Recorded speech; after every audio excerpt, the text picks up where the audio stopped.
Chapitre 14, Livre du Lévitique. Le Seigneur parla à Moïse et dit : Voici la loi relative au lépreux au moment de sa purification. On le conduira au prêtre, et le prêtre sortira du camp. Si le prêtre, l'ayant examiné, constate que sa tache de lèpre est guérie, il ordonnera de prendre pour l'homme à purifier 2 oiseaux vivants qui soient purs, du bois de cèdre, du cramoisi éclatant et de l'hysope. Puis il ordonnera d'immoler un des oiseaux sur un pot d'argile au-dessus d'une eau vive. Il prendra l'oiseau encore vivant, ainsi que le bois de cèdre, le cramoisi éclatant, l'hysope, et il y plongera le tout, y compris l'oiseau vivant, dans le sang de l'oiseau qui a été immolé au-dessus de l'eau vive. Il fera alors cette fois l'aspersion sur l'homme à purifier de la lèpre. Quand il l'aura ainsi purifié, il relâchera l'oiseau vivant dans la campagne. Celui qui aura été purifié lavera ses vêtements, se rasera tous les poils et se baignera dans l'eau. Il sera alors pur. Après cela, il rentrera au camp, mais il restera 7 jours en dehors de sa tente. Le 7e jour, il se rasera tous les poils, cheveux, barbe, sourcils. Il se rasera entièrement.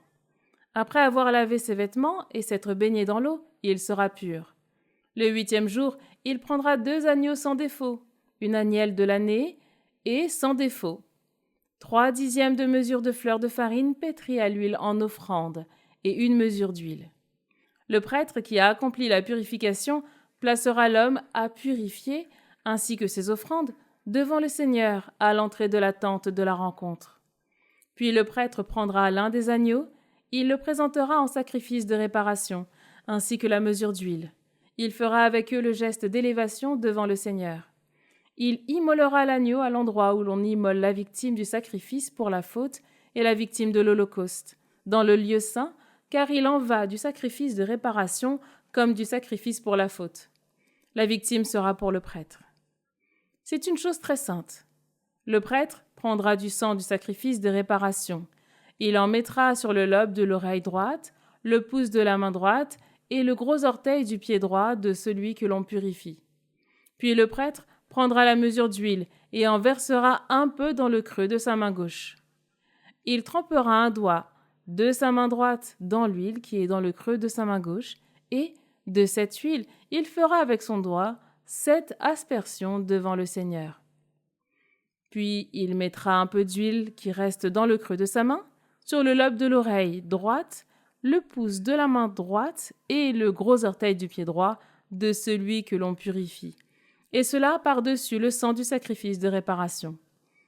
Le reste d'huile qu'il a dans le creux de la main, il le mettra sur la tête de celui qu'on l'on purifie. Le prêtre accomplira ainsi sur lui le rite d'expiation devant le Seigneur. Le prêtre fera le sacrifice pour la faute, et il accomplira le rite d'expiation sur celui que l'on purifie de son impureté.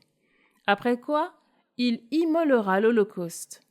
Il offrira l'holocauste à l'offrande de céréales sur l'autel. Quand le prêtre aura accompli le rite d'expiation sur cet homme, celui-ci sera pur. Si l'homme est indigent, dépourvu des ressources suffisantes, il prendra un seul agneau pour le sacrifice de réparation et le geste d'élévation, afin que soit accompli sur lui le rite d'expiation.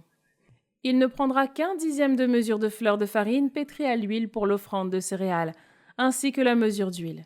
Et, s'il est en mesure de se les procurer, 2 tourterelles et 2 jeunes pigeons, l'un destiné au sacrifice pour la faute et l'autre à l'Holocauste. Le 8e jour, il les apportera au prêtre pour sa purification, à l'entrée de la tente de la rencontre devant le Seigneur.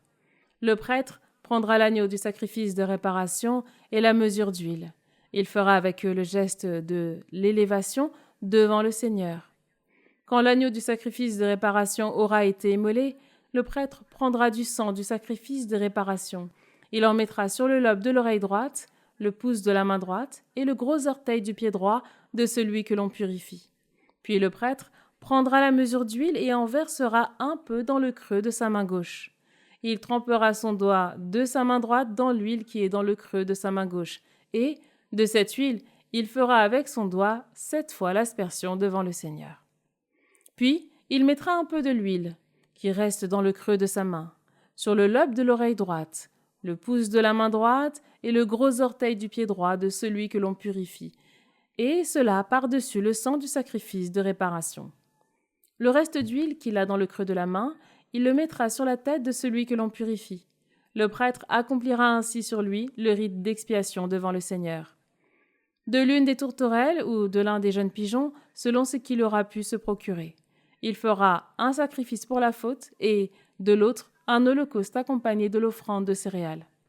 Le prêtre accomplira ainsi, sur celui que l'on purifie, le rite d'expiation devant le Seigneur. Telle est la loi concernant celui qui a une tache de lèpre et qui ne peut se procurer le nécessaire pour sa purification. Le Seigneur parla à Moïse et à Aaron et leur dit : « Lorsque vous serez entrés dans le pays de Canaan, que je vous donne en propriété, si je mets une tache de lèpre dans une maison de ce pays dont vous avez la propriété, le maître de la maison ira annoncer au prêtre : Il me semble qu'il y a comme une tache dans ma maison. Avant que le prêtre entre pour examiner la tache, il ordonnera de vider la maison, afin que rien de ce qui s'y trouve ne devienne impur. Après quoi, le prêtre entrera pour examiner la maison.